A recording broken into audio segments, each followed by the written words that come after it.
Okay, well, it's 3:30, so why don't we call this meeting to order? Could we have a roll call, please? Commissioner Burling? Here. Commissioner Brzezowski? Here. Commissioner Mickey? Here. Chair Myers? Here. Thank you. Great, we'll go ahead and stand up for the Pledge of Allegiance.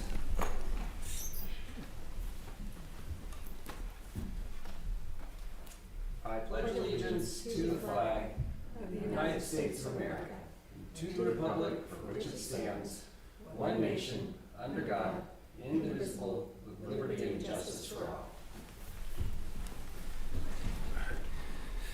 Okay, thank you very much. Let's see, we'll open up with public appearances. There's a new script there. I'm reading that, Go yep. ahead and read it. About to read it. Under the Brown Act, public comment for matters on the agenda must relate to that agenda item, and public comments for matters not on the agenda must relate to the subject matter jurisdiction of this legislative body. Hateful, violent, and threatening speech is impermissible public comment as it disrupts the conduct of the public meeting. This is a warning that if a member of the public attending this meeting remotely violates the Brown Act by failing to comply with these requirements of the Brown Act, then that speaker will be muted. Okay, I think there might be some wording issues there, but in general, that's what that is. Okay, so we'll keep going. Members of the public are entitled to speak on matters of municipal concern, not on the agenda during public appearances. Each person's comments shall be limited to 3 minutes or as otherwise established by the commission. Matters not appearing on commission's agenda will not receive action at this meeting, but may be referred to staff for a future meeting. Persons are not required to give their names, but it is helpful for speakers to state their names so that they may be identified in the minutes of the meeting. So first I'll look to chambers for anyone that would like to make a public appearance. Anyone here? It doesn't look like it, so then I'll go to our online viewers, and I see that Ramey, you have your hand up. Miss Ramey Allard.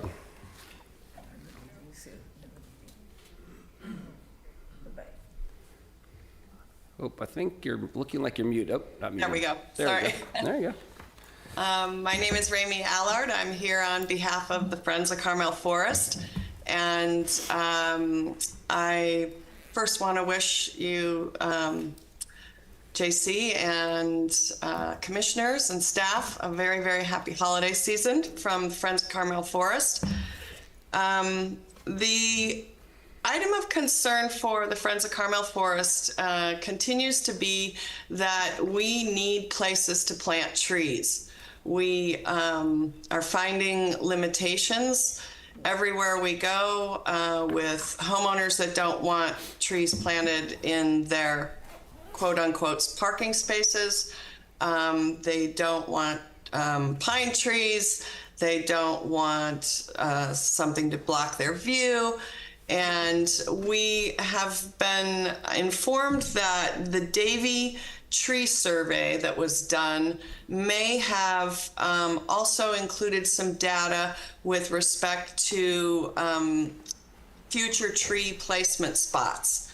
And we want to continue to support the efforts of the city in planting and reforesting the canopy. And we want to work together, and we're hoping that some of those tree sites for potential trees could be shared with us in that we could begin planting trees in spaces that the city deems appropriate and have been identified by the professional Davie survey. That's the one topic.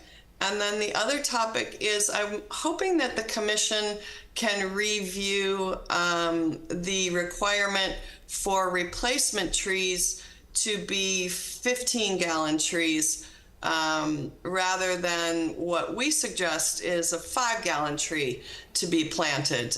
It has a way better chance of survival. It has less of a water requirement to get it going. And in many of the sites where we're planting trees, and actually this is something that's newly been brought to our attention, that homeowners that are being asked to do replacement trees are calling us and saying, hey, would you plant our replacement tree? We're doing construction, or we've, had to take a tree down and we need to plant one. Friends of Carmel Forest be interested in planting the tree. And we're more than happy to do that. But we're noticing that the replacement requirements are that it's be a 15-gallon tree. And we would hope that the forester and the commission could speak to what is the rationale for planting a 15-gallon tree over a 5-gallon tree. And I, once again, wish you all happy holidays and thank you for the time. Well, thank you, Amy, and happy holidays to you as well.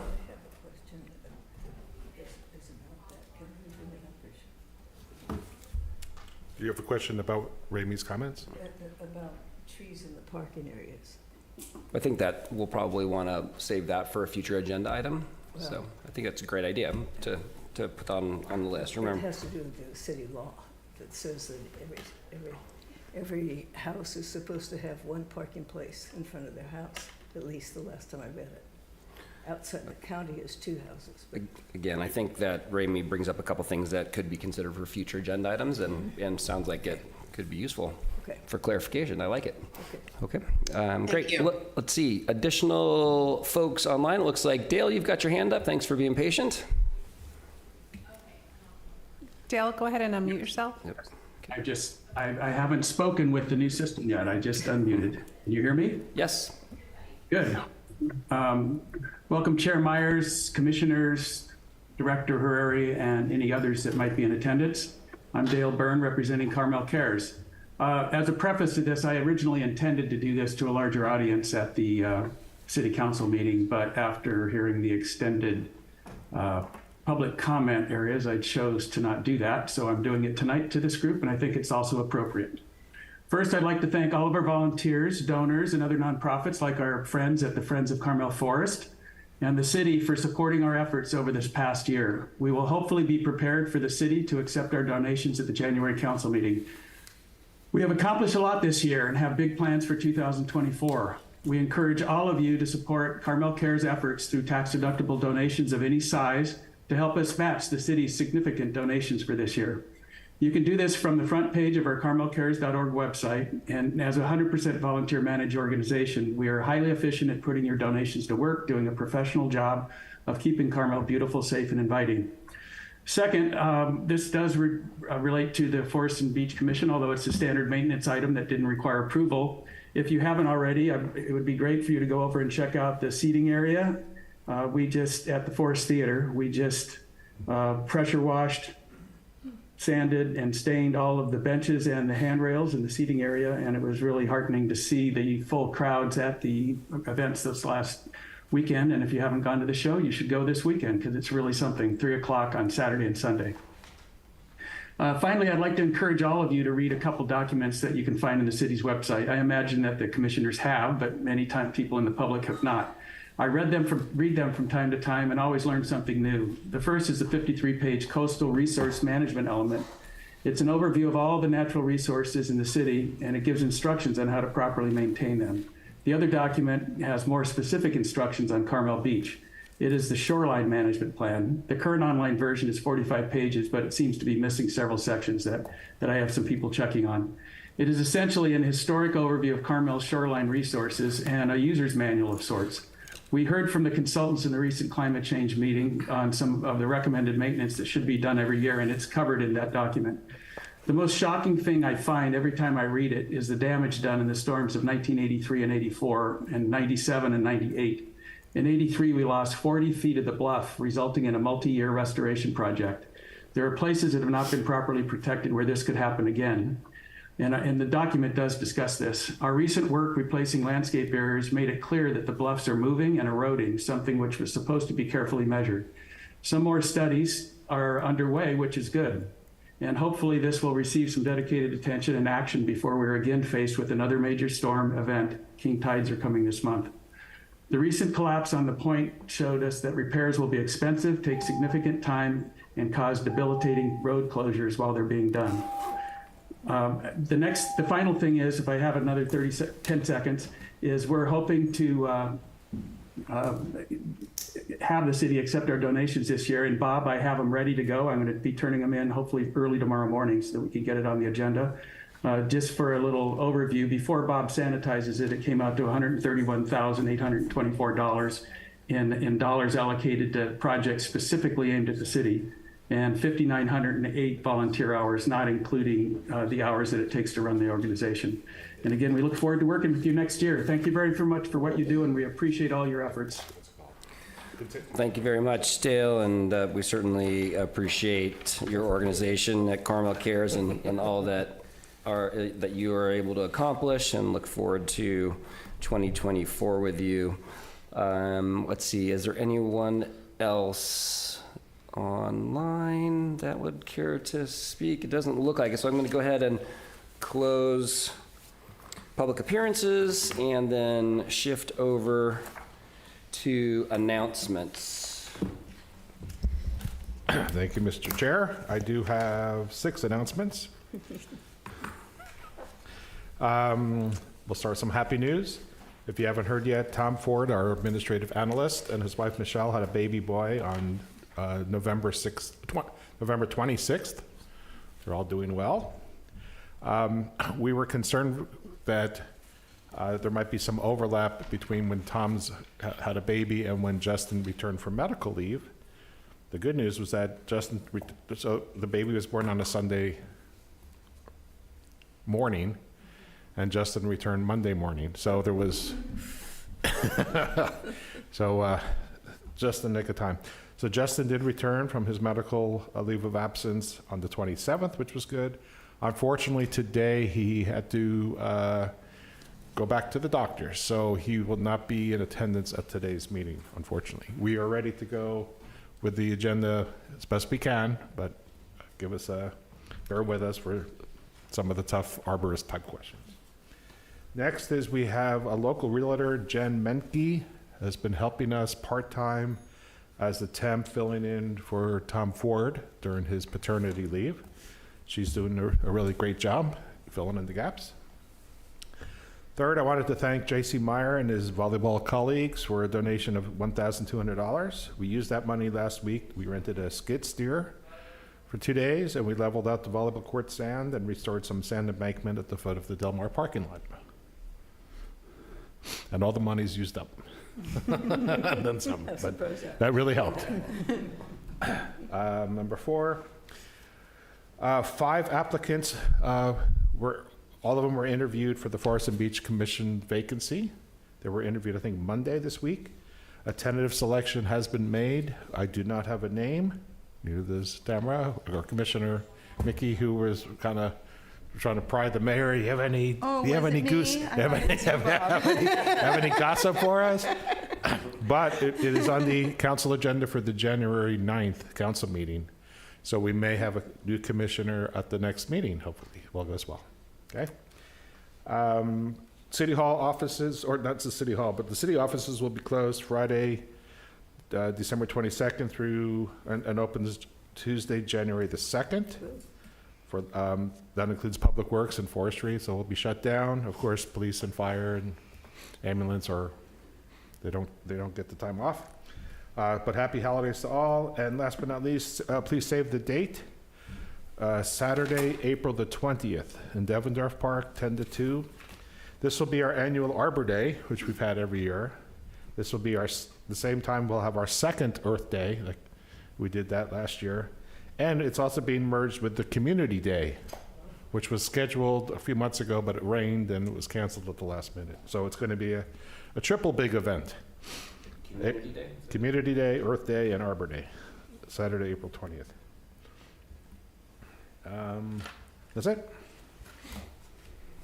Okay, great. Thank you very much. Then with no further announcements, we'll move on to the consent agenda. Items on the consent agenda are routine in nature and do not require discussion or independent action. Members of the commission or the public may ask that any items be considered individually for purposes of commission discussion and/or for public comment. Unless that is done, one motion may be used to adopt all recommended actions. So on our consent agenda, we have just one item. That's the November 9th, 2023 meeting minutes.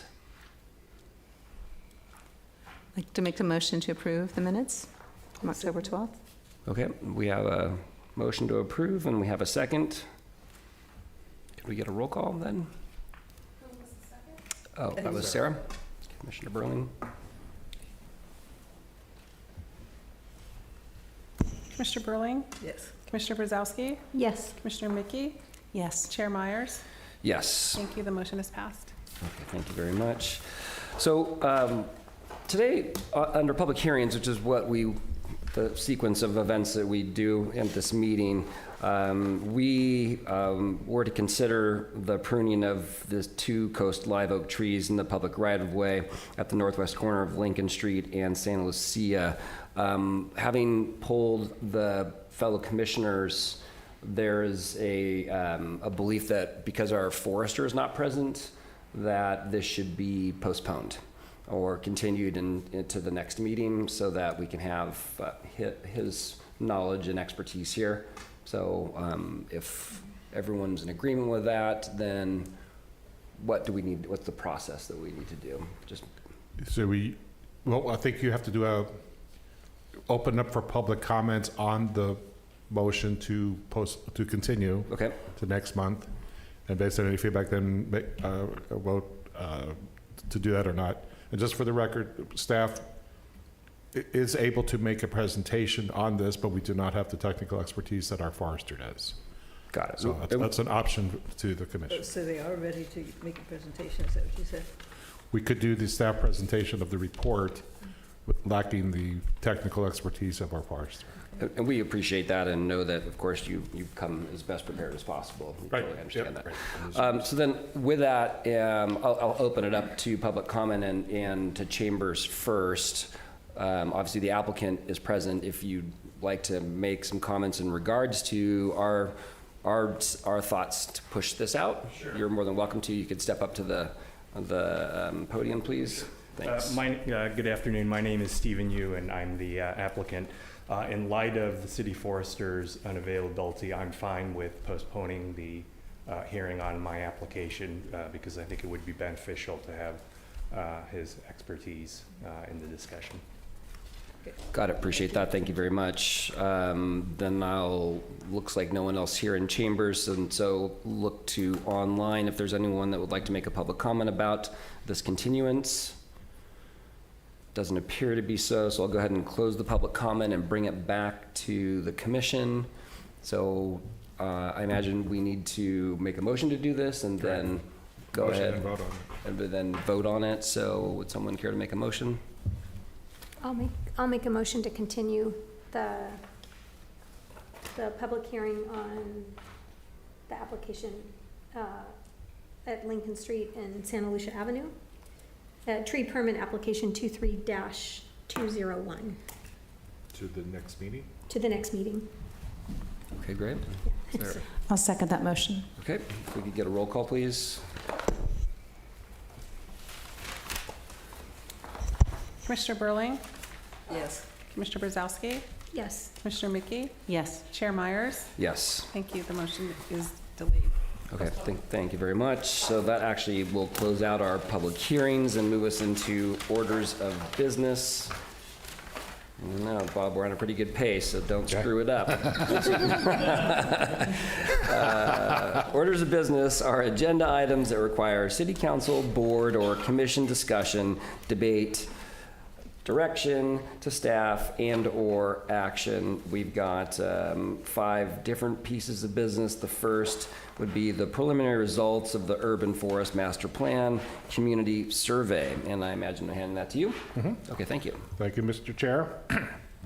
First off, could we put the people on the screen? Because I believe 1 or 2 of our steering committee members is on I believe Linda Smith and Peter We have 2 steering committee members here today.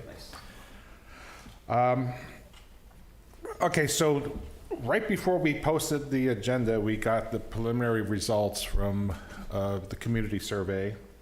Just a little bit of background about the survey. At the September 7th special meeting of the Forest and Beach, and combined with the steering committee, we finalized the questions. We launched the survey on September 27th. It was posted for 47 days and closed on November 13th. It was posted on the city website, in the Carmel Pine Cone. It was noted in City Friday letters, and it was posted via Constant Contact, which is a broad information emails that gets shot out. So we had a pretty good turnout, 358 responses, 318 online and 40 on paper. Before we get into the meat of this, the intent of this is to have a discussion. We're not, staff's not seeking any vote on any specific action at this meeting. This was kind of hot off the press. Here's the results of the community survey. As you can see in your packet, there's 3 attachments. The first attachment are all the questions that were in the survey, questions 1 through 21. Mark, if you could come up and explain what what the charts mean. For example, on question 1 and on question 3, could you explain what those charts are all about? Can I just ask a question? How can our viewers online see this? Are they? Okay, got it. No, well, not that. Well, right. What the charts are? Yeah, I'm not sure if the presentation Oh, that's a good question. made for them. Can we pull up the agenda on the screen? Maybe they have them with them at home. We should check whether they need it. Well, you can't pull the packet, right? You can just pull the kind of the. I think so, right? You can pull the I don't know packet. if they Can you have pull the this packet kind of- online? I just think you can. Yeah, I'm sure we there's- can. I don't On know. the website, there is a way to access the The whole thing? meeting agendas, yeah. Why don't we do this? While we're trying to get that, I'll continue, and we'll come back to explaining the graphs. So, yeah, for now, I can just describe what we're seeing on the page for anybody online. Starting with question 1, which was judging how the community feels about the number of trees that Carmel-by-the-Sea has. Too few, the right amount, or too many. So based on the results of the survey we received, 22.3% of respondents felt there were too few trees in Carmel, 42.1% found that there were the right amount of trees, and 35.7% of respondents felt that were too many trees in Carmel-by-the-Sea, which is just represented on 2 different bar graphs on the page. Just a couple of different ways of showing. So those were the first results we got there. And then, did you want me to go over every single question or just certain key questions? Yeah, I think we just wanted to point out the 2 types of graphs that are in your packet. So the Yeah. first one is very straightforward and easy to interpret, Yeah, whereas graphs do question get a little 3 crazier. and graphs like that are a little bit more complicated to interpret. So Yes. So I'll just do let's give it a whirl, and if we get it on the screen, maybe we can come back to it again. I'll do a brief summary of some Sure. of the other questions. For question number 2, which was about the tree canopy cover in Carmel-by-the-Sea, 36.2% of respondents felt that Carmel-by-the-Sea should have less than the current canopy cover of 36%. 42.4% of respondents felt that Carmel-by-the-Sea should maintain its current canopy cover, and 21.3% of respondents felt that Carmel-by-the-Sea should have more than the current canopy cover. So simple graph there. Going on to question number 3, that's where the graphs get a little fun. We had quite a few questions on the survey that were rank response. So we're doing our best to show that here. In this case, it was how respondents felt about, or where they most value and enjoy trees within Carmel-by-the-Sea, landscape medians, downtown areas, neighborhoods, parks and open spaces, trails, and where they preserve views. Now, based on this graph, 1 represents where they most value trees. So if we look at that 1 bar on the very bottom of this graph, it shows that 28% of respondents felt that parks and open spaces was where they most valued and enjoyed trees, followed by neighborhoods at 24.9%, trails at 22.6%, where they preserve views at 10.2%, downtown areas at 7.9%, and landscape medians at 6.5%. So it seems like a significant portion of respondents felt that the areas where they most valued trees were parks and open spaces, neighborhoods, and trails, which you can see as a trend on the graph going from 1 to 6. And if you have any questions, I would be happy to answer. I'll do that for everyone where there is a slightly confusing graph, just to make sure that everybody's on the same page. Okay, all right, thank you for that. Okay, I'll continue with the general overview of the report, and if, again, Mark can interpret particular graphs and charts if you need. Attachment number 2, okay, so attachment 1 was all the questions 1 through 21, most of which have graphs. There was 2 questions that were more narrative in nature. So attachment number 2 are the narrative responses to question 10, which asked the question, what is your level of satisfaction with the city's care of public trees? I'm sorry, which question was that? Question 10. 10, thank you. Question number 10, which is attachment 2. Okay. Oh, got it. There we go. And as it's shown in page 2 on the staff report, basically question 10 came out, this is all preliminary, this is just hot off the press. It seemed to be 4 themes from answering that question. The 4 themes are: public trees require more maintenance and trimming. 2, dead trees and limbs are dangerous during storms and around power lines. 3, it appears that we need more staff in forestry. And 4, we need to do more replacement trees when trees have fallen or died. Okay, so that's the preliminary results of the narrative. It's not all the results, it's just themes that seem to be popping up more often than not. Attachment number 3 is the narrative response to question 20, which asks respondents to identify the most important issues to be addressed in the urban forest master plan. Those answers were so diverse that we didn't even begin to try to narrow it down, because that's going to take some time to do that. Oh, I see. I also wanted to point out question number 21, which is the last page, I think, of attachment 1.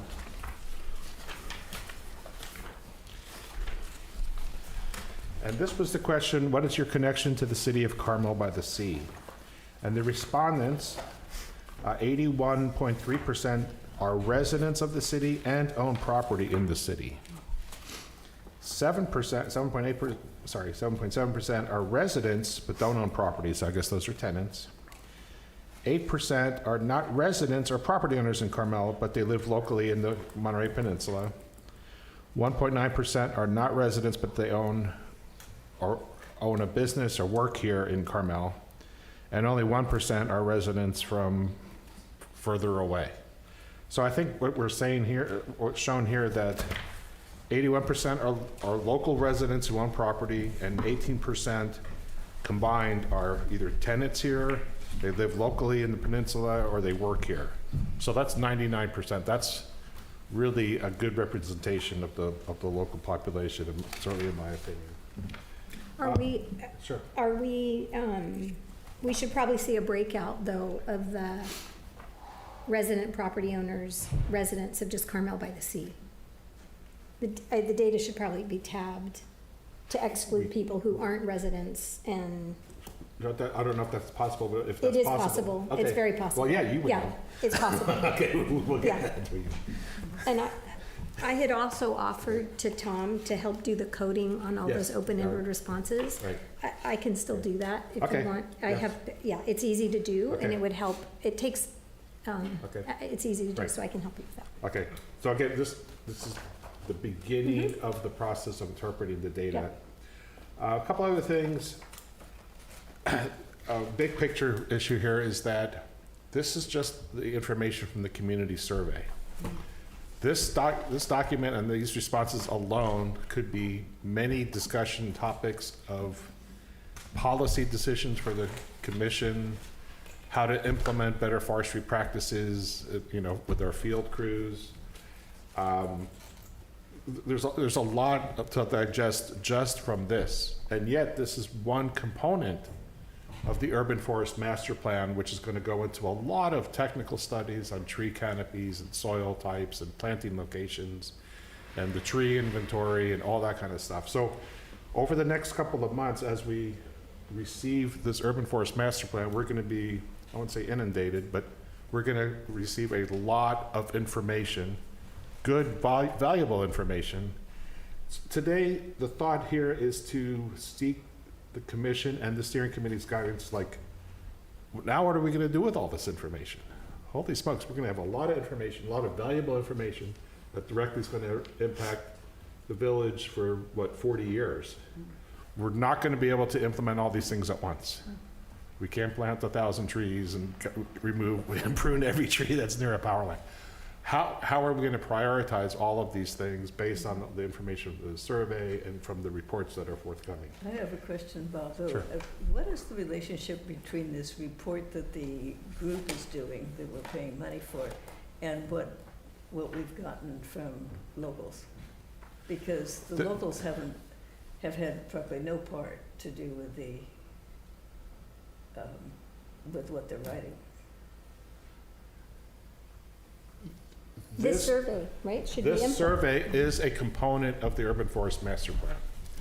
The locals are probably not, maybe perhaps is not as qualified to analyze the tree canopies and the technical studies that our consultant is doing.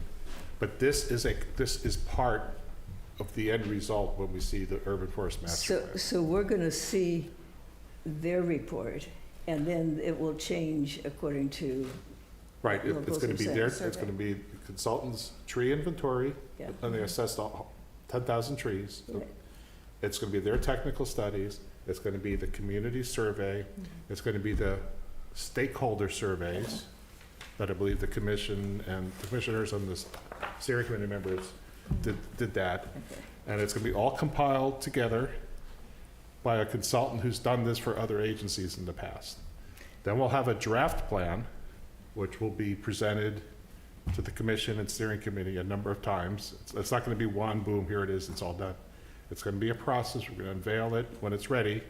So this is just another tidbit of information. And I mean, so there's going to be a lot to absorb. So today is really about, and maybe it's premature, quite frankly, how are we going to digest this information and start tackling it over the course of time to implement best practices and what community desires over the next 40 years. I think it would be really, I don't know who in the city is Davey doing the analysis of this, or is the city doing the analysis? Both. Okay, so whatever team is doing the analysis, I think it should be, we should look at it, for example, I would recommend that we exclude people who aren't residents and who don't live in the area. You know, there aren't a lot of them, but I still think just from a data analysis standpoint, it's helpful to exclude those.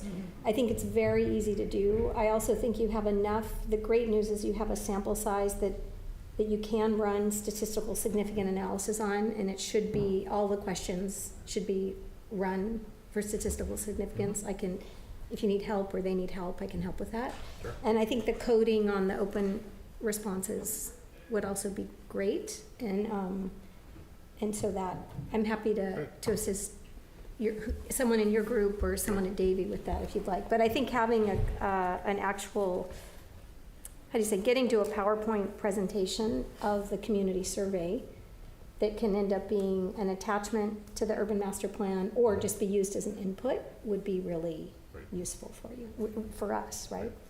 And so that's like when you're suggesting encoding, like kind of looking for prioritization of words or concepts or ideas. Yeah, so that we every statement is considered in research speak a verbatim, and sometimes a verbatim has one idea, and sometimes it has multiple ideas, and so you basically develop a coding set, right? So it would be frequency of, and so I think Bob, someone obviously looked at it to come up with your 4 themes on Yeah, one, for right? question 10. Right, was for a little question bit more 10. obvious. But for the other one, but I think that, but the coding is, I have a couple of college students that like to do this for free, just for the experience of data analysis, and they're supervised by people. It's easy to do that for you. Right. We just need the access to the Excel, you know, the Google Sheet or the Excel document that the data is actually in. You would also need that for the to look at the data by, like, if you wanted to look at the 252 that were residents only, and then you wanted to look at like the 300-ish that were resident property owners plus residents who, people who were residents but don't own property, or people who are not residents or property owning but work here, right? There's probably two groups you could look at to see if there were any similarities or differences. And the sample size looks like it would only be off different by like 30 people or something, but that wouldn't be hard to do. Okay. So, Part of the discussion, yeah. I hear a volunteer. It's going to be moving around. Yeah, I heard there's some. I'm happy to help you, Bob, separately. I Right, can we follow need up with you. help. We need Yeah, help, right. it's not, yeah. So free volunteers. Any more Free volunteers. discussion? Yeah. Any discussion on this side? No? Okay. Why don't we open that up for some public comment? Again, don't go to chambers first. Is this something that you care to make some comments about? Okay, no one right here. Sounds positive. Yeah, there you go. Then looking out online, I see Dale got his hand right up. So yes, Mr. Dale Byrne. Yes, thank you. I just want to let you know that somebody's listening to this and paying attention, and we're happy that you're doing this. I just want to have one thing. I always say this every time the city does a survey: be careful what you ask for, because you're gonna need to act on it, or else all of us will become immune to answering questions like this. And there were a few questions on this that I had to scratch my head on, but I found the answers pretty interesting and somewhat disappointing, and I'm sure Amy would agree with that if she's still on the line. It does raise some concerns about what people like Linda Smith and others and me have been saying about the state of our forest and the direction it's headed as more and more people move in here that don't understand the history and the importance of some of the natural resources that we have. So hopefully we're going to be able to work through all those things as this continues. But thank you, Bob, for getting this to us as quickly as possible. I think that's important. I'm going to have to leave. My wife has an event. I just wanted to also pass on, because I'm not going to be here for your report, Bob. I was blown away at your report for this month. It was astounding, all the things that you guys are getting done, and I'm very proud of you. Thank you. Okay, thanks, Dale. Let's see, is there anyone else online? Doesn't look like it, so we'll go ahead and close that out. And so it sounds like there's some opportunities to figure out some new ways to digest this, and it's also, but I believe that all of us have our homework cut out for us here. Yeah, which is great. Yeah, which is really exciting. For 40 years. And especially it is that we did have so many responses. I'm really pleased about that, and I think that the time allotment that we gave it, I think really helped the community. And there was a lot of conversation in the community about going out and filling it out, and so that was good news. So I think for the number of residents in the city of Carmel-by-the-Sea, for the number of responses, it can be considered a legitimate survey. The sample size here in this 300-ish range, so that's really good. I appreciate you sharing it preliminarily. It's nice to see some of the data, and I would just say I think we anticipated that we might see some frustration, right, among the public works and trees and forestry, and I think I wouldn't let that affect anybody that's working in forestry. We're overwhelmed with tree burden in terms of older trees, mature trees, 2 years of big storms, right? We expected that we would see some of that percolate up through the survey, and I think it's just helpful to hear that it's out there, but in no way does it reflect, I think, anything related to the services provided by you and your group. Just as a question, do we know, what is the population now of Carmel-by-the-Sea? Do we know? It's still in the 4,000 range? What is it? 3,900? It's Yeah. it's in the 30s. Yeah, Would you say? about 4,000. It's I thought it's under 3,900. that, isn't it? Do you know? 3,900. Maybe a few Yeah. died since I. I don't know. a few moved in, a few moved out. I was trying to think positively. You've been reading the pine code. Been hearing some I ran sirens. the math on 5,000 is a city population, and at 5,000, it's still good, so anything It's, that's great. it's under 4, I'm sure, Yeah. yeah. It used to be above 4. The last comment that I would have, and then we can continue on with our orders of business, is that, you know, perhaps from what is here, there might be some additional questions that we're able to go back out through a city-run additional set of survey questions that, and hopefully, you know, hopefully that does come to the top. And so something to keep in mind as we look at through all this ourselves. Question right now. Yeah, so exactly. Say it. There's questions available. With that in mind, then let's move on. Sure. Okay, we'll move on, orders of business. Then next, I'm showing that there's an updated Forest and Beach Commission rules of procedure. And who's handling that?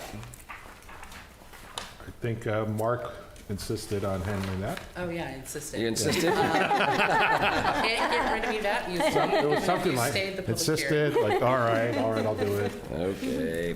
Want to take a shot at Mark and see what Yeah, happens? let's see how this goes. Oh, you know what I can even do here is, if we want to see it online, we want to get through all of those wonderful responses. Here we go. Yeah, there's a lot right there. So, as you may all remember, commissioners, at the previous meeting, staff requested that you review the Forest and Beach Commission Rules of Procedure. We took your comments, took them back, and did some additional work, added everything that was discussed. I do want to note that staff has added a couple of additional recommendations for you to consider today. These were added on, I believe, pages 7, 9, and 11. Are you on attachment 1 at this point? Yes, so Attachment sorry, 1, on correct. attachment 1.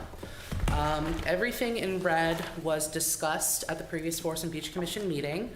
There are some red marks from formatting changes, as you may remember. Last month, the formatting was a little bit weird, so that's been fixed. And then anything that is in blue on pages 7, 9, and 11 is what was recommended. And One of 6. those changes was adding within 3.5 hours of the start time for a proposed end, because as was discussed last time, the commission did not want to keep no later than 6 p.m., but staff felt it may be a good idea to add some sort of limit on the time frame. You must have been in on that. And if- Obviously, Yeah. we would only add it if this was something you all decided to. It also matches item on page 6, 1, or I guess, agenda number 1 at the end Yes. is 3.5 hour meeting. So it's just, the blue that we Consistent. added really was just to make it match the Yes. earlier in the same page. It does have the caveat that unless by a majority vote, Yeah. the Yes. commission elects to continue, Absolutely. so. Okay, so we need to just vote, when we can do that as many times in the year as we would need to. I know Correct. that certain Sure. boards seem to.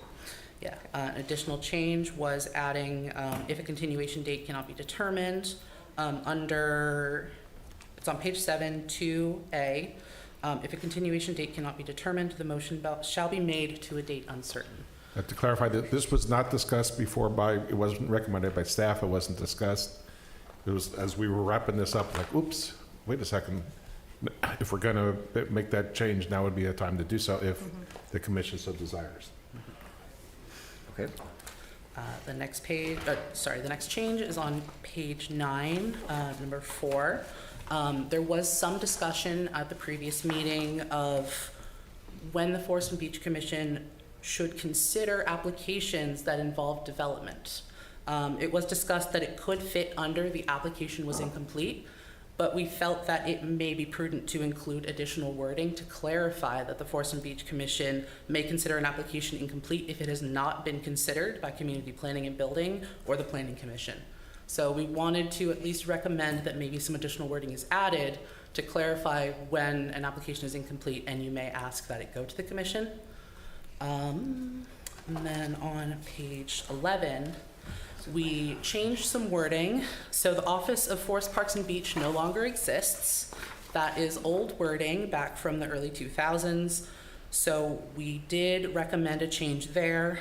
to change it to the Public Works Forestry Division. And currently, tree removal and pruning permits and tree evaluations are submitted to the Community Planning and Building Department for intake and then are received by forestry once the application is deemed complete. So that was one additional change we recommended to be added to the rules of procedure, just as a sort of update to the actual procedures that the Forestry Division uses. Sorry. And if I may, the other items that were in red line strikeout were changes made Yeah, those were by the good. commission. Hopefully, we got it right. Mark went through the video a couple times. So we believe that we incorporated your comments as best as we possibly could. The one I don't quite understand is 4 on page 9.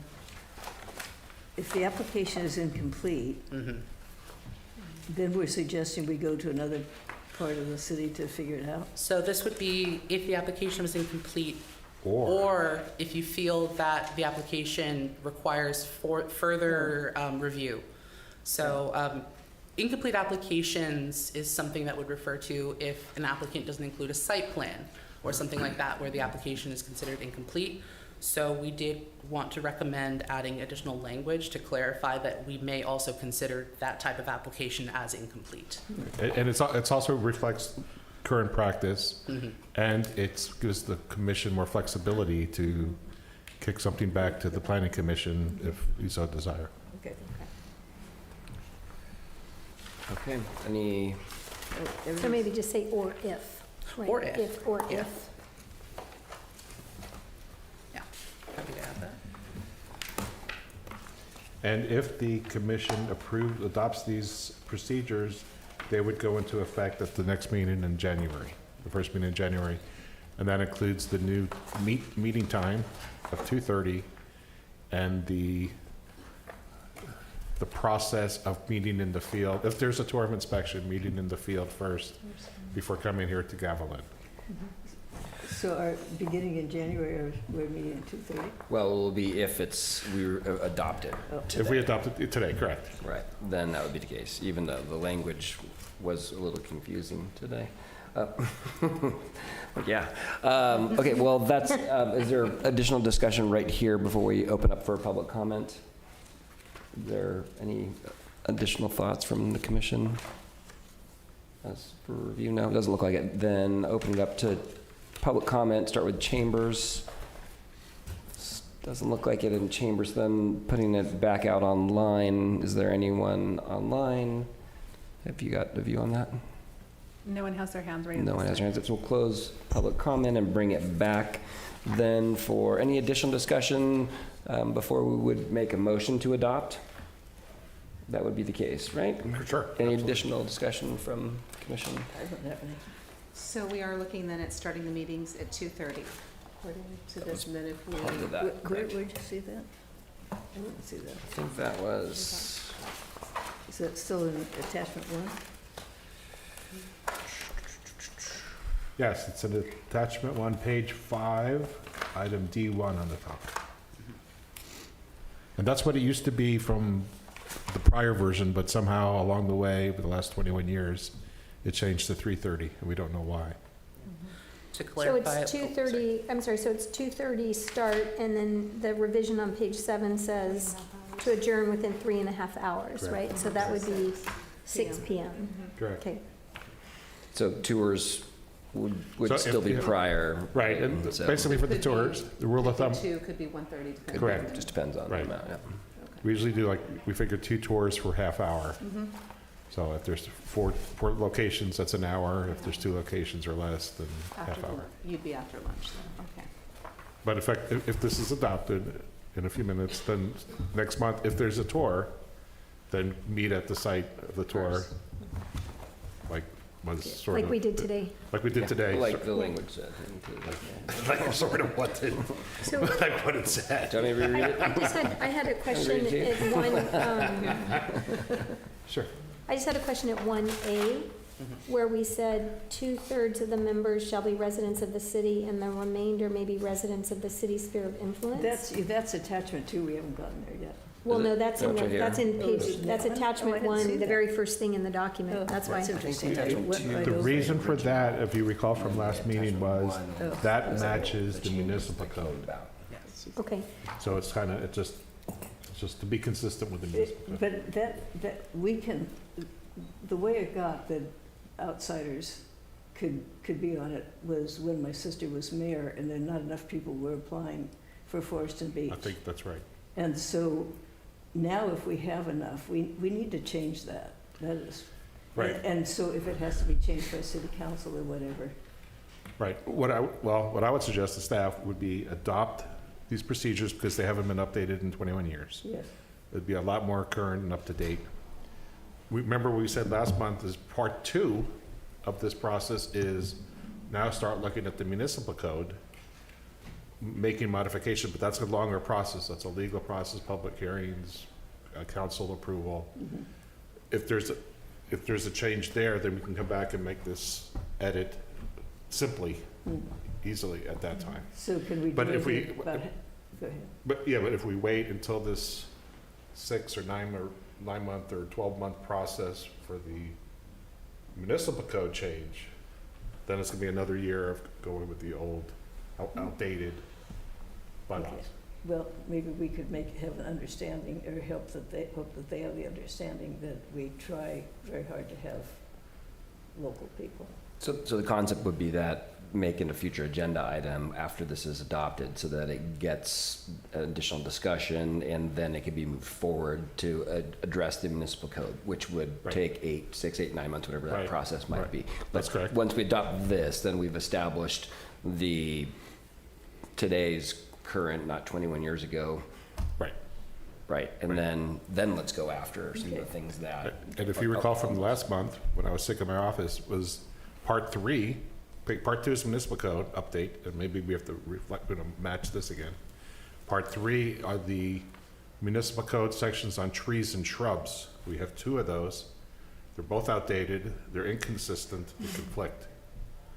And when we go through those changes, which is the formal public hearing process, when we update that, hopefully that gives the commission some authority to administer damages, fines and fees that are not authorized at this point.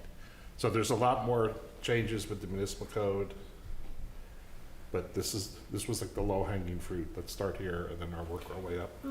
but if we adopted this without that revision in 1A, so if we updated everything except that first paragraph, Okay. it would be out of compliance with the municipal code, It, but it would state, it would have all residents of the city for Forest and Beach Commission. So one option it is- wouldn't be out of, actually, it's a good point. If you strike the second sentence, you're still not out of compliance. This was just meant to clarify and be consistent. So I guess you could strike that. Correct. It's 5 members, one in my council. Forest and Beach shall exercise the powers in the municipal code. So we could, But you could say resident, I mean, you could in fact keep it this could say residents of Carmel-by-the-Sea. You could strike the second sentence. This would then be, how do you say, in conflict with the municipal code, but it would be an expression of Forest and Beach that we have residents here.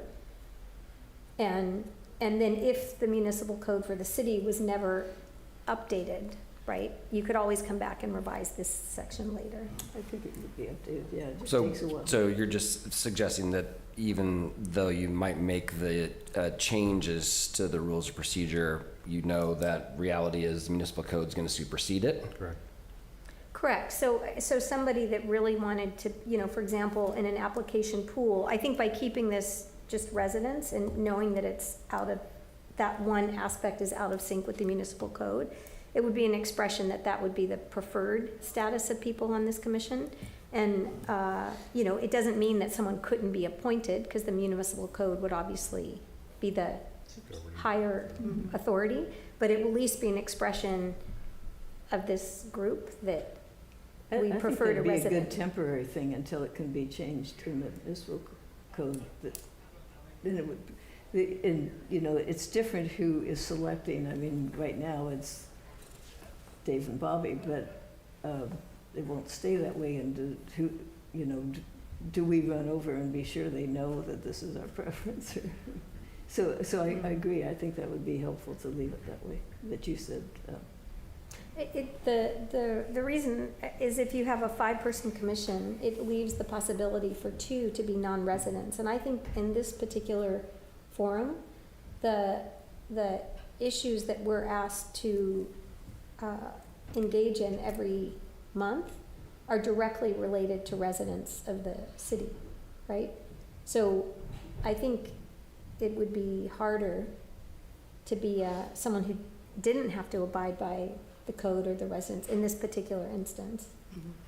And so we introduced this because this simply got us in line with what the municipal code said. That's I'm just trying to recall. That was a global edit to Yeah. just match it up with it, but I'm Right. just wondering, I mean, I think from a city perspective, the city has the authority the city would be following the municipal code, so they would certainly have the authority to put someone on this commission that was not a resident based on the municipal code. Correct. But I think keeping it as residents in our bylaws suggests that we're predisposed and favorable to having residents only here. Okay, And it wouldn't be I think we've got a consensus. Yeah, and I don't know if Feels like it. the municipal code will necessarily change, because I know that some of the boards are struggling to get people or keep people, and they've had to adjust it. So I don't know that the municipal code will necessarily change. Those 2 that are likely, that need Historic. to have outside, Has- the library and the, And the library. and the, what's the other one that's good? Oh, the Community activity? Historic. events, but the historic, Historic had done. are they the their ones that are audit, having which- trouble? Mhm. I can understand that. Yeah, so I don't know that the municipal will necessarily change anytime in the near future. I almost I feel as think though it- they're trying to expand it to if you work in the, Well, I think it won't be hard to change it because each one is different. right. Well, And- the and good so- news is, I'm like, just- that's part 2. I think what I was hearing about, I mean, I think right Yeah, let's now, take it out what for we can today. do, and I think when to adopt, we Yeah. can add the language specific to like number 1, Good point. approving the additions that are in blue, right? And then also saying that as to relates to 1A, we want to leave the original language of residents of Carmel-by-the-Sea and appointed by Yeah. the city council, and then omit the Second sentence. the second sentence. So that would be in the motion for adoption, right? Yeah. So let's just, is there anything else then? And I'm kind of wanting to put the chairman back in, I mean personally, but me. The chairman has a lifetime. Trust me, JC, you do not want that in the public record. I'm On kidding. page 9, 4A is going to be, or if the Forest and Beach Commission requests it, go on back to planning. One more time? Or if. Or For that, if, yes. right. So that needs to be part of the motion as well. So who's going to be doing that motion? I'll make a motion. All right. Okay, so I'll make a motion that the Forest and Beach Commission Rules of Procedure be revised consistent with the document provided by the department today, with the exception of the following edits. 1A, organization, the first sentence to remain the same as presently is, with no revision to read: the Forest and Beach Commission shall consist of 5 members, comma, residents of Carmel-by-the-Sea, comma, and appointed by the city council. The second sentence in red shall be omitted. The next revision would be on page, 9. I'm sorry, the next would be on page 9 at 4A. The addition of the word "if" after the comma, so it would read: the application was incomplete, comma, or if, and then continue as written. And that we will accept all other revisions in red as discussed at the last commission meeting, as well as all additions in blue on pages 7, 9, and 11, which are new suggestions by city staff. Wow, That's something like the that's staff. pretty good. I'm going to second that. I'll second, yeah, that was impressive, wow. It's like we can get a roll call. Who seconded it? Oh, yeah, I did. You did? All right. Sure. Commissioner Burling, Yes. Commissioner Brzezowski, Yes. Commissioner Mickey, Yes. Chair Myers. Yes. Thank you, the motion is passed. Okay. All right. Well, moving right along in our orders of business, it would be the time that the city forester's report for November would take place. Mark, are you handling that, or? No. We missed the commission meeting dates. Oh, I do apologize. That's true. We did. Let me step back there. Yeah. And we're going to first look at the proposed Forest and Beach Commission meeting dates for 2024. And the reason this came after the last item is the 2:30 issue. So now the meetings are at 2:30. Yeah. Okay. So, I'm sorry, the meeting is at 2:30 or the site visit's at 2:30? the Meetings meeting, start at 2:30. 2:30, okay, so site visits will be would like 2 or 1:30, 1:30 or depending. 2, depending Okay, on. perfect. got it. So everybody has That's why we that. follow- Yeah, let's it's fine. adopt the last Yeah, one. it's fine. And so then these dates are all consistent with the second Thursday. Yes. Okay, all the way through. Any anniversary conflicts? I can never remember those I've been dates. trying to cover. Did you make it on time? Thanks, appreciate it. We celebrate 2, so, you know, it gives me flexibility. Yeah, what? Yeah, is your anniversary in there? Are we supposed to, Do we have let's to see. vote Yeah, you need We're gonna a need motion to to approve. approve it, right? So, someone care to make a motion to approve, or anyone, is this for discussion? Should we take it out to for public comment? You should. Probably, no, I'll go ahead and do that. Public comment, open it up to chambers. Anyone, then, okay, not here in chambers, and then anyone online care to make any comment regarding the proposed Forest and Beach Commission meeting dates for 2024? No one has their hand raised. Doesn't look like. I'll go ahead and close public comments, bring it back to commission for a motion for approval. I move we accept these as written. I'll second that motion. Okay, we have a first and second, then we'll take a roll call. Commissioner Burling, Yes. Commissioner Brzezowski, Yes, Commissioner Mickey, Yes. Chair Myers.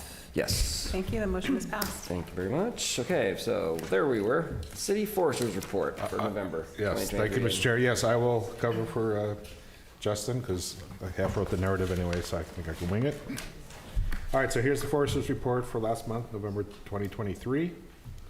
I'm just going to hit some of the highlights in the narrative on the first page.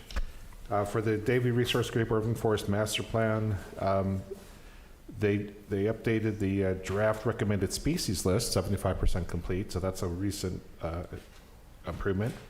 And the first draft of the Urban Forest Master Plan is now 90% complete. So we were hoping to have this before the holiday break. Not sure if that's going to happen, but certainly early part of next year, staff will see the first draft of the plan. And we'll be bringing it to Forest and Beach Commission as soon as we're comfortable that it's in shape for your review. Next item, a little bit of history here. The Urban Forest Master Plan was predominantly funded by a $150,000 CAL FIRE grant that was approved in mid-2022. It's a reimbursement grant. There was a lot of stipulations on the state reimbursement grant, including providing progress reports, meeting all kinds of technical requirements in the technical reports that Davie Resource Group is doing. Long story short, so we've been trying in good faith to process these reports and turn them in a timely manner. And we have reached the point, and in fact, I just sent this to council today, we've reached the point where the city staff will no longer process our requests for reimbursement, because constantly it requires rework of our reports. They've required reports for the 6 months before we even started the work. The $150,000 is now $132,000 because we missed the official schedule. The official schedule has been missed because there was legal problems with Davie Resource Group on getting the contract. We had storms, and we have a new forester. The trees that were planted, we had to plant 108, I think, trees. Apparently, when we documented that and submitted those reports of all the trees, it had to be observed by a certified arborist at all times, watching people plant the trees, not just overseeing it in an office and spot checking. They had to stand there and watch people plant the trees. There's been unclear and contradictory directions from CAL FIRE. We asked one person at CAL FIRE, the answer is A. And we asked someone in the same office, the answer is B. Do not go to A, go to B. Well, the other person said A. No. I think the straw that broke the camel's back was the most recent, where Tom Ford did his heroic efforts to try to process these reports. And I think Mark was involved. They gave us these budgetary reports, plug all the numbers in. They want meticulous detail every hour, from the beginning of that. It's incredibly painful. Process all that. Nothing was adding up. It wasn't. The forms were not working. So Tom and Mark and other people tried to make this thing work. Finally, Tom called in, like, we can't get, what's going on? We can't get this to work. They sent us the wrong budget forms. Oh. So that's when we said, you know what? Yeah. We don't need the money that bad. We've been talking to finance. We're going to keep the project going on track. We're not going to slip schedule, but it's going to be city funds. Okay, so that's that bullet. Next, as discussed by the Forest and Beach Commission several months ago, if you recall, on San Antonio, southwest of 2nd Avenue, there's the tall hedge. So we recently cut back on the overgrown podocarpus tree. And there was several loquats nearby that the forester was kind of hesitant to trim back too much because of the health of those sensitive species. But we made some pruning in that area. That goes back to an issue that came before the commission about months ago. In the North Dunes Habitat Restoration Site, staff removed acacia seedlings and saplings.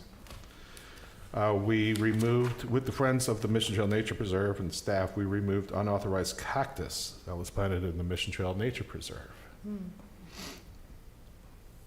At the Rio Park site, we did a lot of extensive weed whacking and tree pruning in that area to clean up the site.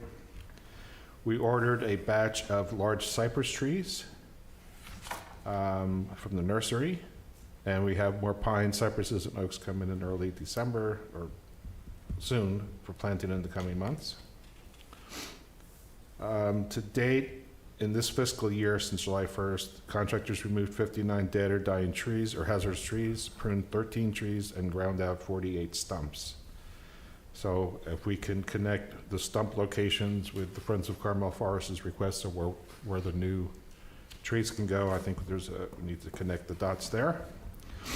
And we have 3 on-call tree contractors, Community Tree Service, Topes Tree Service, and West Coast Arborists.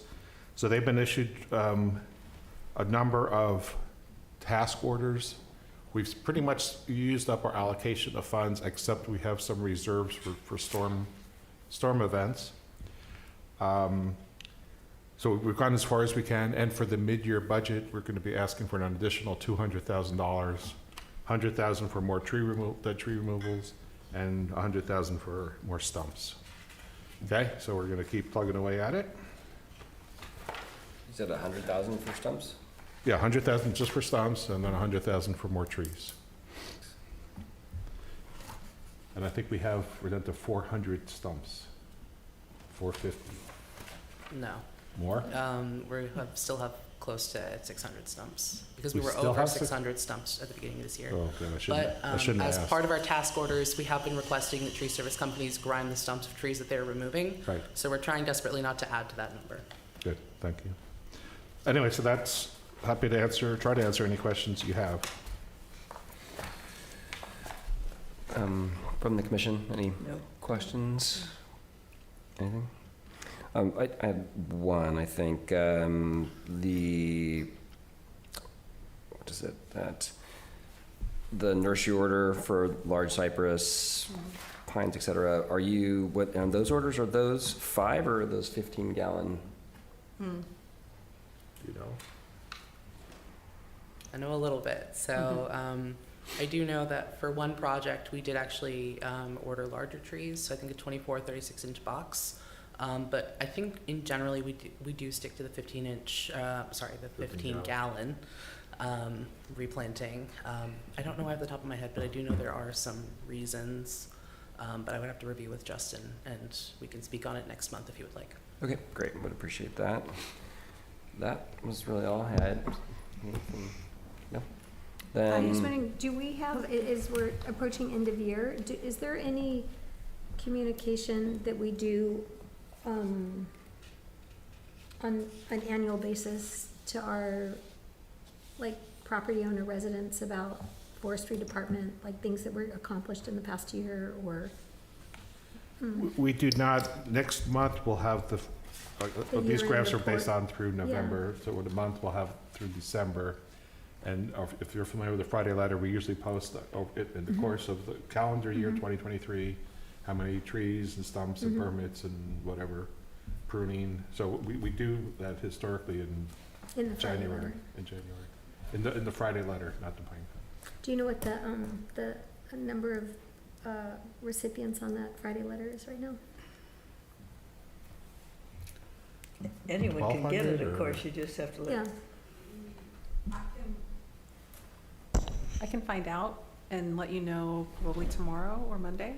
yeah, I'm just curious, it just strikes me as, one of the things we saw in the survey, right, was people wondering, like, do we, a sentiment related to Get the word out. burden of old trees, trees that need pruning, trees that need help, et cetera, and without the knowledge of some of the urban forestry best practices that, like Davey is telling us about, how important it is to replant and replace some of these really old trees, right? I'm just wondering if there's a way to Maybe- help people better understand. That's all. Probably having an article in the Pine Cone We can put it in the pine cone. An article about, about Yeah. what's been done for the year. Well, kind of status, here's what we did this year, and for more information, click on these links about the Right. health of trees Yeah. and how to plant Right. and, Be good. okay. I just think it's from an awareness standpoint, the town is doing as much as it can. And obviously, when you say we have 600 stumps, we have, we've got a backlog. I think I remember in one of the Davy presentations they gave us in the community meeting, it was gonna take several years. 20 years. Many years, like a decade to get caught up. At our current rate, right, yeah. Right, so.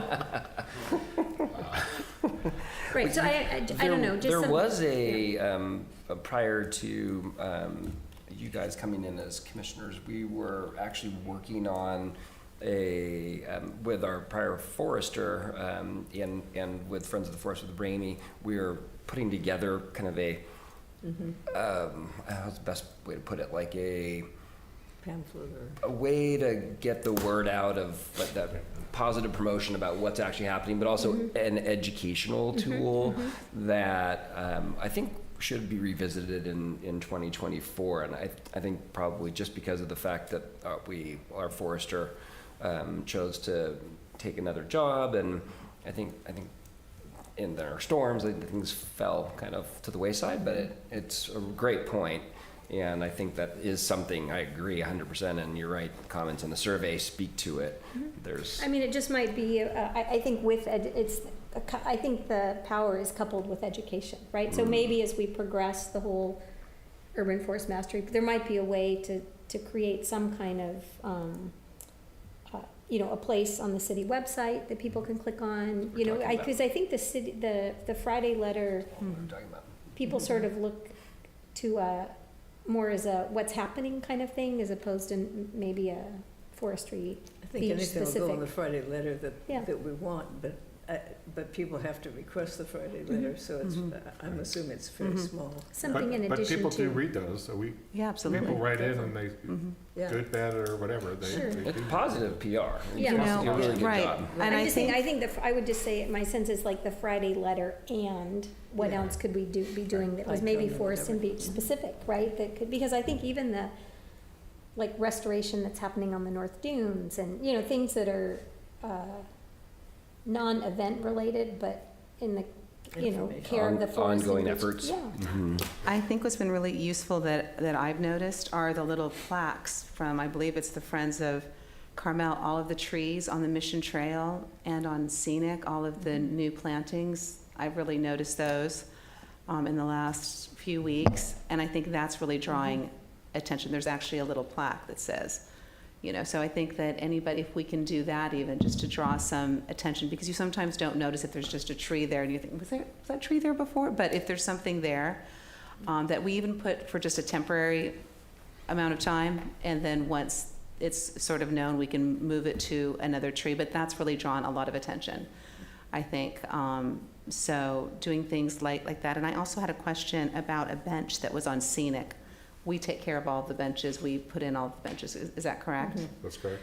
Okay, I had noticed, and it's a new bench and it's beautiful. It's just sort of a tree that's been cut in half, and it was dedicated to a young lady named Kiara Hines, and I'm not sure, are you familiar? So she was a young girl, the same age as my son, who's a senior at Carmel High School, and she had cancer. And she had a lot of support during middle school and in 8th grade when we entered into the pandemic in March. She actually passed away in the following summer. So there's a beautiful bench that I wanted to mention. Where is it? It's on Scenic. 13th? About 13th. And I wanted to mention there's bark on it, which is very nice, but the bark is beginning to come apart from the tree itself. I don't know if we just allow things, nature to just sort of take its course, or if we can glue it back on or do something. But it's so beautiful, but it's falling, it's begun to sort of slip away from the wood. So I don't know how we handle that, but it's beautiful, it's lovely, and it does have a little plaque on it. So I don't know if we tend to that ourselves or. Okay, I'll look into it. Okay. Okay, so Get your nothing, hot glue. nothing else related to the Forester's report. Take it out for public comment. I don't think I already did that, right? Didn't bring it back? No, we did not. Yeah, didn't. That's So a public hearing. take it to chambers first. Any public comment related to the Forester's not there, and then I'll then look to our online community. I see that Ramey's hand shot up. So Ramey, yes. I think that's a brilliant idea to inform the public what's going on with the Forest and Beach Commission through a pine cone ad. Minimally quarterly, monthly would be amazing, because I don't think people listen to the Friday newsletter, and I don't think people go to the website and click on things, but they do read the pine cone. Great idea. Okay, thank you, Ramey. Anyone else online?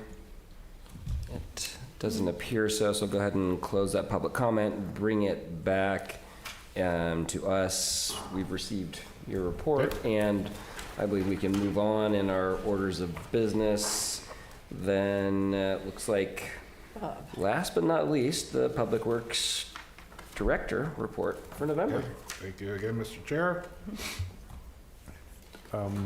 Okay, first we'll talk about city council actions related to forestry, parks, and beach issues. The only item to report is last week on December the 5th at the city council meeting, the staff intended to present the beach cleanup policy that was approved by the commission with certain stipulations that we met. The presentation was not heard by the council. So the next step is to have a field trip with representatives of the community and representatives of the regulatory agencies and council, or some council members, whatever, to go out on the site, take a look at the beach. That's it for council actions. Do you know when that is? I'm sorry? Do we know when that is sometime in January. Date's not set. Well, we have to get a lot of people on the beach at the same time. Can we find out when it is so that we can Sure. go? Sure.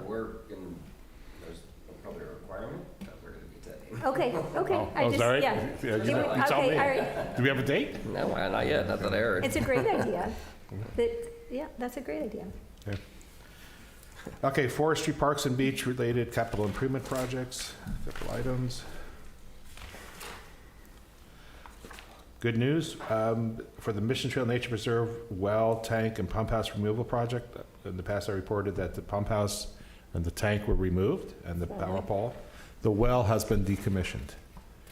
And in fact, I was there the other day, and I could not tell where the pump house was. And in fact, I pointed here, and he goes, no, it was over there. So that's good news. That project is done, just some paperwork remaining. And then also some good news, Mission Trail Nature Preserve, the 3 drainage projects. This is at the south end of Mission Trail near Rio Road. The first project is a bunch of pipes and right at the entry on Sarah Trail and at the entry road. The second part is a little footbridge over a marshy bog, and the third part is to reconstruct a swale that keeps getting damaged when trucks drive over it.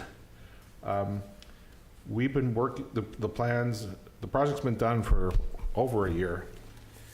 It took over a year to get the 3 regulatory approvals. We quickly got approval from the Water Quality Control Board.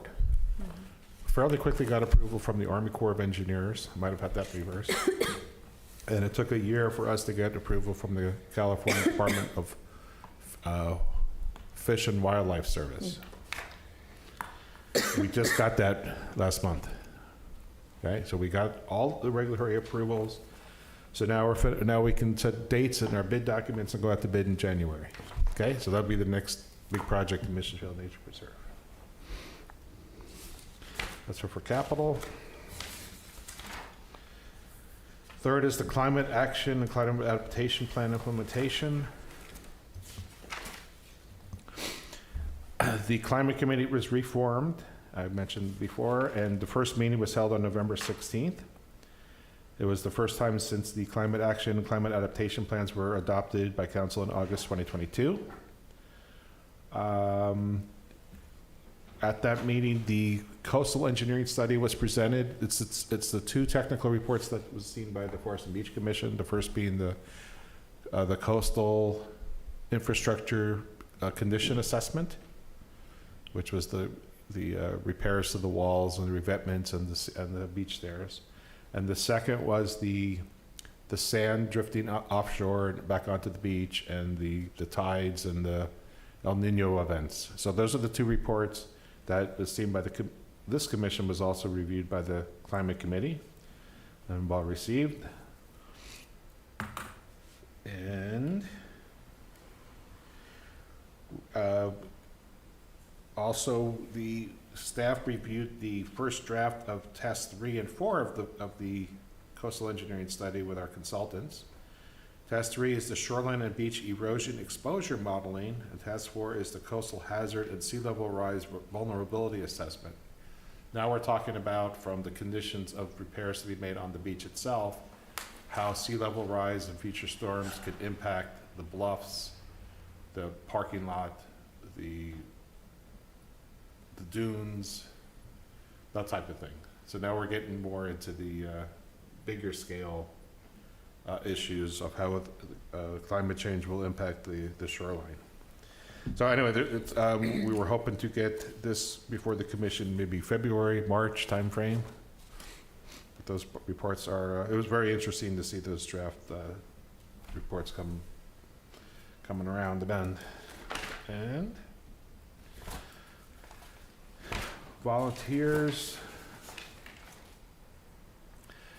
The Friends of the Mission Trail Nature Preserve offered to pay for upgraded Mission Trail Nature Preserve the entry display signs, those big signs that have the map on it. So they're coordinated with planning and public works, and they're paying for the signs, the fabrication, installation, all that kind of stuff. So those are on their way. Appreciate that. Are we going to see those signs, or is there just a duplication of the It's existing? a duplication of existing with I believe they're made of wood instead of metal. And it highlights the allowed bicycle, or you can ride a bike. But I'm not sure exactly what the colors are. Okay, and last but not least is miscellaneous. Where do I start? Okay, so Public Works, over the past week, we had a lot of events. We had Veterans Day, we had Homecrafter event, we had the year-end holiday decorations along Ocean Avenue in Devondorf Park. We had the tree lighting and menorah lighting ceremony. So we've been kind of busy with a lot of events. And you had to let's all go build a bridge ceremony. I was going to get to that. Yes. Oh, no. Yes, I'll save that for last. It's a big highlight.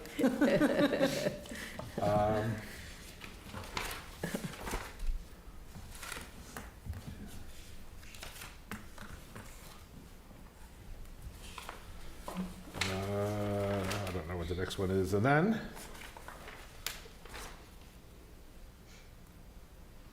on some equipment update, we had two different problems with our wood chipper, which kind of impacts forestry crews. So I went to the shop twice now, and our high ranger, so get up on top of the trees, that needed to be serviced as well. So a little bit of problems there. And the good news is that in this current fiscal year, in our capital program, we had replaced 2 forestry trucks. These are tiny little trucks that are beat up, and in fact, during the storms, I think it was in March, one of our field guys went to a site and it was windy, and then he opened the door, and the door kind of like it didn't fall off the hinge, but it kind of like lifted up and about. Okay, so we got the first truck in. We're detailing it now. It's a Dodge Ram 150 2024. It's fuel operated, but the bed capacity is more than twice as big as what we had. So we'll be able to put a whole lot more stumps and tree limbs and, you know, pruning, be more efficient that way. And the second will be an EV truck, which is a Ford 150 Lightning. That's being assembled as we speak. Okay, so we're getting a couple new replacement trucks. Not sure if that's interesting to you guys, but it certainly is to Useful. me. Next month, we're going to be presenting at the North Dunes Habitat Restoration Site the post and rail fence along Ocean Avenue and along San Antonio to identify the border with openings for the trails. So we are getting some information, measuring and detailing and getting that report going. So you'll see that next month.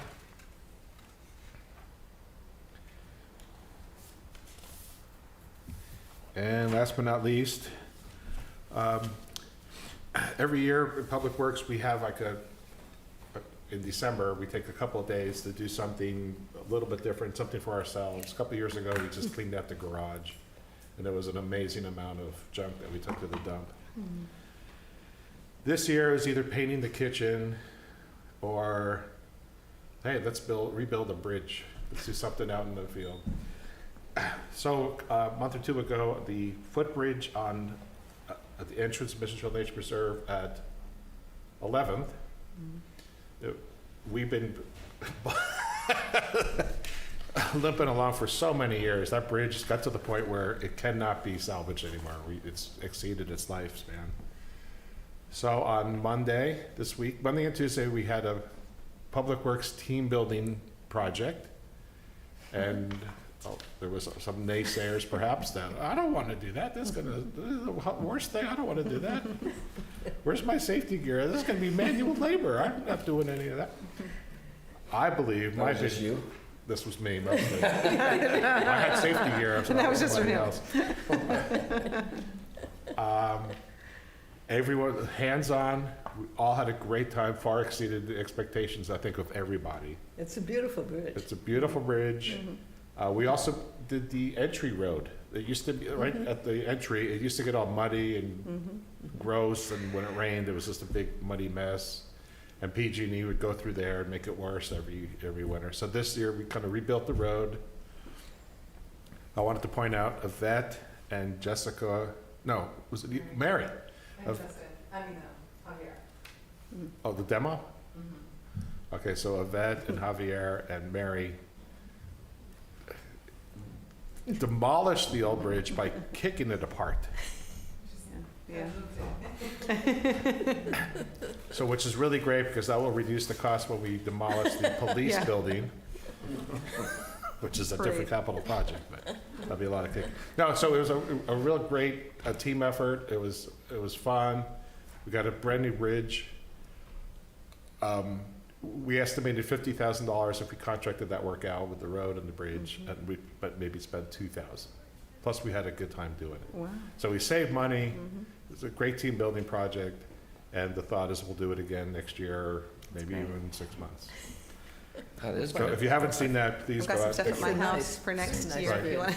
Oh, and then also, Say, Pick up a we could project. probably put a pretty good list together of projects for the oh, I know. team to do. I can put a project. We got 650 stumps. Or the stairs. Jeff. Oh, yeah. Stairs. These stairs. If you build a bridge, you can build some stairs. We also are replacing the entry gate.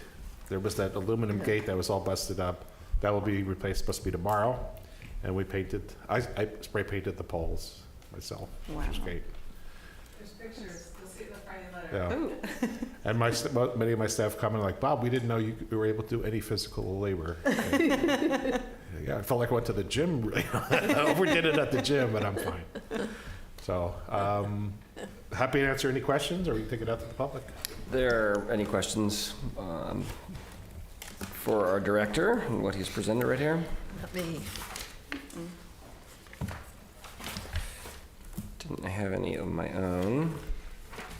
I just noted that our elections are going to be in May, is that right? Yes, this might be somewhere it's outdated that it was going to be December. Right, right. I think when I was sick and I didn't know what the hell was going on last month. Okay. Yeah, because Just wanted to that's right, confirm when we met, we had a pre-meeting, it's like, no, it's not, it's May. It's May. So I stand corrected on it. Well, then, if not from us, then I'll open up to public comment. We'll Chambers first. Looks like Chambers is good. Taking it out online. Just one, I don't see any hands up, so we'll go ahead and close that public comment. We'll bring it back. We've received the report. Thank you very much. And if I may, a shout out to our visitors from the Leadership Carmel class of 2024, Oh. Yeah. who are going to do another phenomenal project, like 650 stumps. Is that? You know, I did pick up some tidbits. Because last year had a pretty nice project, so Yeah, you're gonna raise the bar. Definitely took a lot of notes and would like to go back to the group, but more or less knew we weren't on the agenda today, not to do any speaking, but just kind of to see how the process would go. And again, instead of just watching online or anything like that, I think, I'm a belly-to-belly type of person, and we do have, a few really great projects in mind that we've, discussed over the time. And one of the ones that we're focusing on, and we're gonna do a walkthrough with Dale and, what's her name? Shirley? Shirley, yes. And we're going to look at the ADA situation on Scenic. So we're calling that the Scenic Project for now, to try to level out those parking spaces that are there, as well as be able to landscape and rebuild those benches to where they're even, to where you sit on the bench, you can actually have your feet on the ground and not swinging. And I know that's been on kind of a topic that Dale's had for a while too, but there seems to be a few people in our group that ADA accessibility to views in the beach is extremely important to, as well as I think the demographic of the city. He even mentioned that there's an outfit that may come out once a month. I forget the name of it, but to do like a little symphony or something like that, to have maybe even a little plaza area and maybe add another bench to put on a little, hour, little symphony for, folks that need to get down there in their walkers and their wheelchairs. And one of the things that really struck my heart is that there was a woman that they did a project or that I forget. I'm sorry if I didn't expect to speak. There was a woman who passed away last year, and there was a bench that was rebuilt and a walkway that was smoothed out and made accessible for her to be able to get down there with her walker. And she said it absolutely changed the husband said it absolutely changed the last year of her life. My dad was in a wheelchair and he passed away from multiple systems atrophy in October of 21. He was a musician. We always were trying to find spots to wheel him as close to the beach. I even tried to get him down to Pfeiffer Beach in Big Sur. But his wheelchair did not go in four-wheel drive, so we didn't get very far. But that is, we just wanted to basically represent Leadership Carmel today, face to face. We would like to, I think Jeannie and Barry said that we can maybe work with Emily to find out the process on how to get on the agenda for next month. I think we're pretty clear on the meetings, and then hearing that the Forest and Beach Commission, you're the second Tuesday of every month? Thursday. Second Thursday of every month. And then this commission would be prior to that, right, on the first week of January? Is that how that works, or would it be the Second. So, or is it all together? We'll talk offline to get Okay. you some details. Yeah. Okay. Yeah, definitely great to have you here, and keep in mind, you're always welcome in chambers, and during the public comment period, if there isn't something on the agenda, you're more than welcome to use that time to talk to the things that you just did, right? We welcome that, and then those are things that then suddenly can become something that are considered for future agenda items. Okay. And you can utilize multiple people for your time, and so you can get, lots of different things out there if you'd like, so. Well, wonderful to know that. Yeah, Yeah. I think Barry knows how much of a talker I am already. Yeah, we're gonna put the timer on in a second. If you have a chance to talk offline, then great. But yes, we're just excited to be a part of this year's class, and whatever we can do to keep Carmel beautiful, and the other two, beautiful. What did Dale say? Beautiful. Well, he did mention beautiful I wrote it down. lovely. Yeah, beautiful. Everything that Carmel is. We are excited to give back in any way we can, and thank you for your time. Yeah. Thank you, Lanier, on your report, part of the team as well. So if I'm understanding correctly, you said we could ask to be added to the agenda for next month? Well, it'll be, Yeah, it's a future agenda item consideration, right? So. We need to talk offline, and, yeah, let's talk about it. But again, I certainly encourage you to take advantage of public comment when we start our meeting, so. Thank you for writing this one out. This is a short one, by the way, so. I was gonna say, You got lucky. We're moving right along. this may in fact be the earliest This is. adjournment Could This is. since we've been on the commission. Since we have one. Because a big Well, chunk okay, of ours I'm was gonna involved. close out that public piece, brought it back here. We've moved on, then we'll look at future agenda items. Is there anything from this commission that's on anyone's list for future agenda? You had mentioned that you're interested in the discussion around the parking spaces in front of people's houses. Is that something that you want to try to Well, figure out a way? Do you know exactly what you're thinking there? I think it's something we ought to look into again. The last time I looked at the Carmel regulations, it was that one parking space was supposed to be in front of every house. Now, the city hasn't enforced that at all. And people have stones and plants and. So some sort of like a They used to history, take like, still- let's find out what's, Okay. We can look at it, this might be more of a planning issue, but we can look into it a little Yeah. bit, and then if we're ready, we'll Yeah. bring it to the commission. okay, so. Go ahead. I've let the city know several times when people have put rocks and they don't do Right. anything until Right. one person got these mammoth concrete, they brought them in from somewhere. You had to have a big machine to put it down, and the city did go after that. And It's like They your, have to sounds take like it your offline scheduled conversations are gonna be pretty lengthy. There's a whole lot of them. Yeah. Yes. All right, Yeah. if there's nothing else, Oh, North Dunes fence, border fence we'll bring next month. okay. That's great. That's okay with you guys? Okay, and we're going to be told when the beach walk tour is, we'll just be I informed. think it's going to be generated from city council, best I Yeah, they'll understood just let it us from know. Okay. listening to the meeting. That was a request that we were going to be present at that. Okay. I'm sure we'll know more, and I imagine we'll be reached out to. Well, as we adjourn again, it's congratulations to Tom and Michelle for Yeah, the definitely. birth of great. their baby boy. Great. That's exciting stuff for the department, and wish everyone happy holidays. Look forward to getting into 2024 and starting all over again.